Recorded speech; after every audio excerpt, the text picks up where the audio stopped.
Panel discussion for the day, very exciting. How much innovation is just enough? And how do we measure the innovation return on investment? Now, some things are inherently easier to measure than others. But how do we measure innovation? Well, the reason only a third of the Fortune 1000 companies have formal innovation metrics is because there is no easy answer to the question, how do we measure innovation? But lucky for us, we have an expert panel of distinguished speakers who will help us come to grips with that very question. How do we measure innovation? And more importantly, how do we measure innovation ROI? So, let me introduce our amazing panel of speakers. Let's start with Noor Shawa, who's the Managing Director at Endeavour. Please give a round of applause. We have Hisham Mitwali, who's the CEO, Australian Graduate School of Leadership. A round of applause, please. Thank you. We have James Woodhousen, Professor at South Bank University in London. We have Jabir Walji, Innovation Expert and former Innovation Manager with Asgal. Anshul Srivatsav, CIO with Union Insurance. And Roberto Ordonez, who's the Managing Partner, alunacatalyst.com. And kicking things off is our moderator, Charlie Barlow, who's the CEO of Rockfirst Capital. Over to you, Charlie.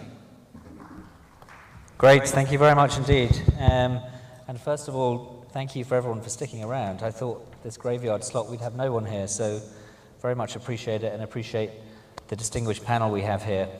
How much innovation is just enough?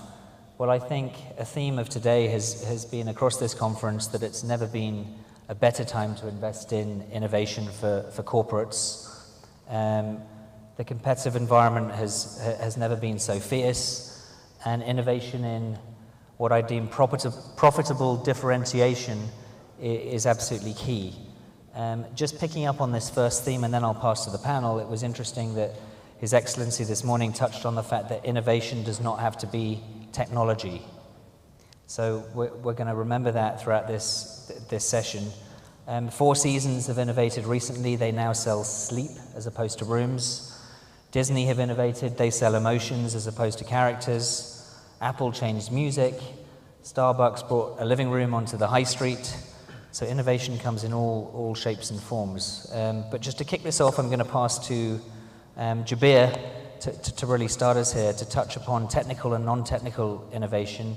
Yes. And, you know, innovation depends on what sector, what industry you're in. Okay, thanks, Charlie. As Charlie mentioned, I just want to clarify the point that there are two kinds of innovation. One is technical and one is non-technical. And His Highness this morning touched on that thing. And non-technical innovation is like innovation in management, HR innovation, business model innovation. In the future, when you go forward, those are the key innovation that's going to be the differentiator, not your technical innovation. Coming to the question on how much innovation is enough, again, it depends on what industry you are in. For example, if you take the airline, the amount of innovation required or the threshold of innovation in an airline compared to a threshold required in a biotech. The biotech threshold is much higher of innovation. The other point we got to take into consideration is the speed of innovation. For example, if you're developing a product and you want FDA approval and you have to patent that thing, the time is of essence here. So if the speed is not there, you lose out.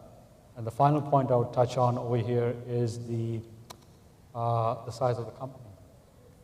Generally speaking, the bigger the company, the more innovation takes place over there compared to a small site or an SME. So these are the three main factors I would touch on how much innovation is enough. Great. And Roberta, am I right in thinking that innovation within corporations in silos is pointless? There must be a culture of innovation within the corporate. Yes, indeed. I mean, innovation to me, it's all about culture. It's and culture. The thing with culture, the challenging part is that culture starts at the top, and when you're trying to bring innovation into a corporation, I'll give you an example. McKinsey did a study some years ago about Fortune 500 executives, how important is innovation? And to most of them, to 80% plus, they said it's stop. Now, when they go back to how effective you are, or you think you are, it's less than 20. And the thing is, the challenges with innovation is that innovation most times it's important. We say it's important. We put it on the website. It's on the value parts of it. But leadership has to show really put the words behind the actions behind the words. It's about how much time you spent reviewing the progress on your innovation. When you talk to your people, you talk to your direct reports. How much do you talk about this? And one thing, going back to your culture innovation, one thing is very important. It's actually a bit difficult to absorb, and it's the first question you need to ask. It's, do you actually have a place to fail? Because innovation is an experimenting process, and like any experimenting process, you're not going to get it right the first time. And when you say a place to fail, I don't mean, do you have a room where you go inside and you fail? That's not what this is.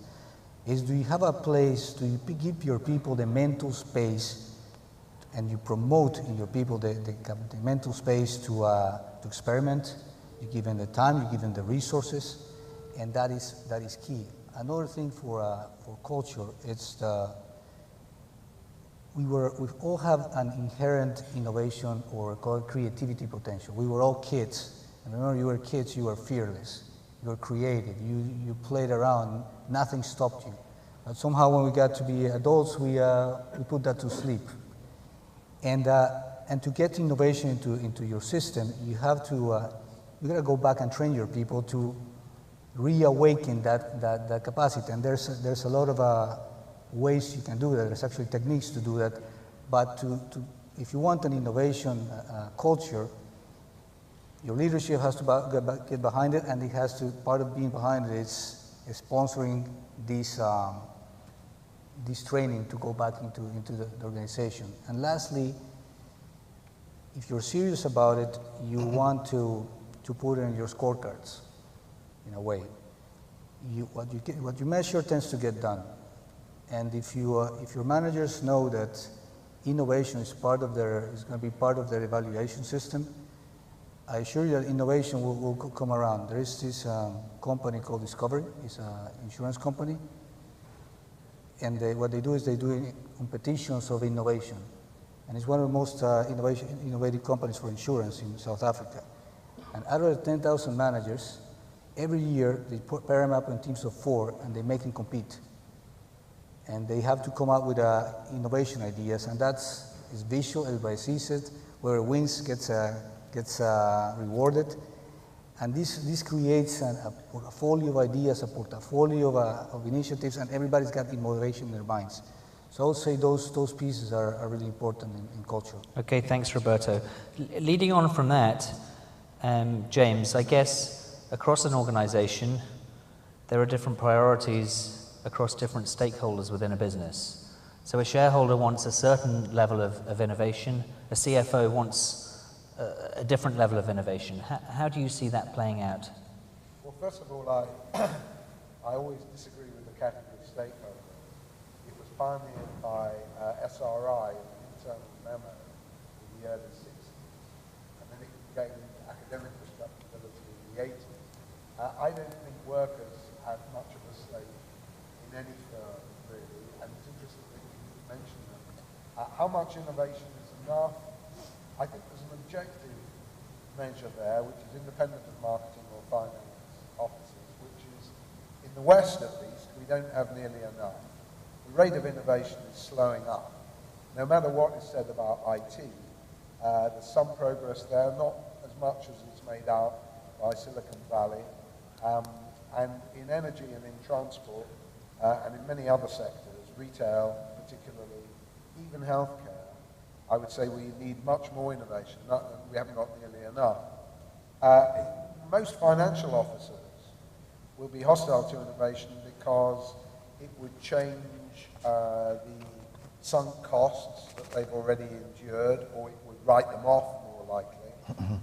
They would have to cannibalize their existing business if they were to move, say, from fossil fuels to renewables or say from fixed line to mobile communications. So I think they are, or can be, a bit of a problem. They would prefer right now in the West to keep money earning no interest in banks rather than engage in innovation. If you look at not just the famous case of Apple, but Coke, Pfizer, energy companies, General Electric, there's a certain amount of priority on innovation, but much more priority on playing safe. So I think we're in a rogues gallery here, Charlie. You know, most corporate management will walk the walk, much fewer will, will talk the talk, much fewer will walk the walk. And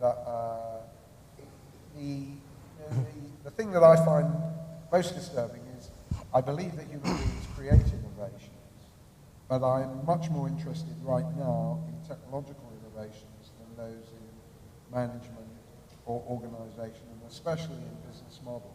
If I hear another story about Uber, Airbnb, and all the rest of it, I'm going to fall asleep. You know, it's so boring. And what I would like to hear more about is fusion power, for example. I'd like to hear more about stem cells. I'd like to hear more about magnetic levitation. And that's not because I'm not humanistic, very humanistic, just we're not getting the progress in those fields at the rate that I think we all need. Well, you touched on something interesting here, that in the West you believe there's possibly not enough innovation, and it's probably, there's a lot of PR around the innovation. I wonder if, Anshul, I know you have worked in North America, you've worked in Asia, and now you work in the GCC. What is your experience of the different sort of levels of innovation that you've seen?